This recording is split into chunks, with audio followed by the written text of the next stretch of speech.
হযরত আলা ইবনুল হারিস রাহমাতুল্লাহি আলাইহি থেকে বর্ণিত উম্মুল মুমিনিন হযরত আয়েশা সিদ্দিকা রাদিয়াল্লাহু তাআলা আনহা বলেন, একবার রাসূলুল্লাহ সাল্লাল্লাহু আলাইহি ওয়াসাল্লাম রাতে নামাজে দাঁড়ালেন এবং এত দীর্ঘ সিজদা করলেন যে আমার আশঙ্কা হলো তার হয়তো ইন্তেকাল হয়ে গেছে। আমি তখন উঠে তার বৃদ্ধাঙ্গুলি নাড়া দিলাম, তার বৃদ্ধাঙ্গুলি নড়ল। যখন তিনি সিজদা থেকে উঠলেন এবং নামাজ শেষ করলেন, বললেন, হে আয়েশা, অথবা বললেন, ও হে হুমাইরা, তোমার কি আশঙ্কা হয়েছে যে আল্লাহর রাসূল সাল্লাল্লাহু আলাইহি ওয়াসাল্লাম তোমার হক নষ্ট করবেন? আমি উত্তরে বললাম, ইয়া রাসূলুল্লাহ, ইয়া হাবিবাল্লাহ, আপনার দীর্ঘ সিজদা থেকে আমার আশঙ্কা হয়েছিল আপনি ইন্তেকাল করেছেন কিনা। নবীজি সাল্লাল্লাহু আলাইহি সাল্লাম জিজ্ঞাসা করলেন, তুমি কি জানো এটা কোন রাত? আমি বললাম, আল্লাহ তার রাসূলই ভালো জানেন। তখন তিনি বললেন, এটা হলো অর্ধ শাবানের রাত, শাবানের 14 তারিখ দিবাগত রাত। আল্লাহ তাআলা অর্ধ শাবানের রাতে তার বান্দাদের প্রতি মনোযোগ দেন, ক্ষমা প্রার্থনাকারীদের ক্ষমা করেন এবং অনুগ্রহ প্রার্থনাকারীদের প্রতি অনুগ্রহ করেন, আর বিদেশ পোষণকারীদের ছেড়ে দেন তাদের অবস্থাতে।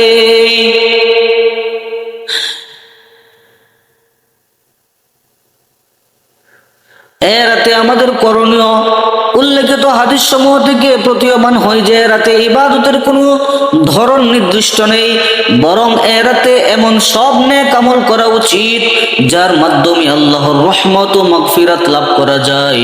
তাই এই রাতে আমরা নিম্নোক্ত আমল করতে পারি। 1 নাম্বার, মাগরিব, এশা, ফজরের নামাজ অবশ্যই জামাতের সাথে আদায় করা। 2, নফল নামাজ পড়া। এক্ষেত্রে অবিনির্ভরযোগ্য কিছু বই পুস্তকে নফল ইবাদতের বিভিন্ন নিয়মের কথা লেখা আছে, যেমন 1 রাকাত পড়তে হবে, প্রতি রাকাতে এতবার পড়তে হবে। অথচ সহিহ হাদিস শরীফ শবে বরাত, শবে কদর বা অন্য কোনো ফজিলতপূর্ণ রাতে এসব বিশেষ পদ্ধতির কোনো নামাজ প্রমাণিত নেই। 3, তওবা করা। তওবা বলা হয় কৃত পাপের প্রতি অনুতপ্ত হওয়া, সঙ্গে সঙ্গে এই পাপটি পরিহার করা, ভবিষ্যতে এই পাপটি আর করব না এই মর্মে দৃঢ় প্রতিজ্ঞাবদ্ধ হওয়া, বান্দার হক নষ্ট করা থেকে বিরত থাকা, কোন ফরজ ওয়াজিব ছুটে গিয়ে থাকলে মাসআলা অনুযায়ী তার কাজা কাফারা আদায় করা, অতঃপর আল্লাহর আনুগত্যের দিকে ফিরে আসা এবং অন্তর থেকে তার কাছে ক্ষমা প্রার্থনা করা। 4, কুরআনে কারীম তেলাওয়াত করা।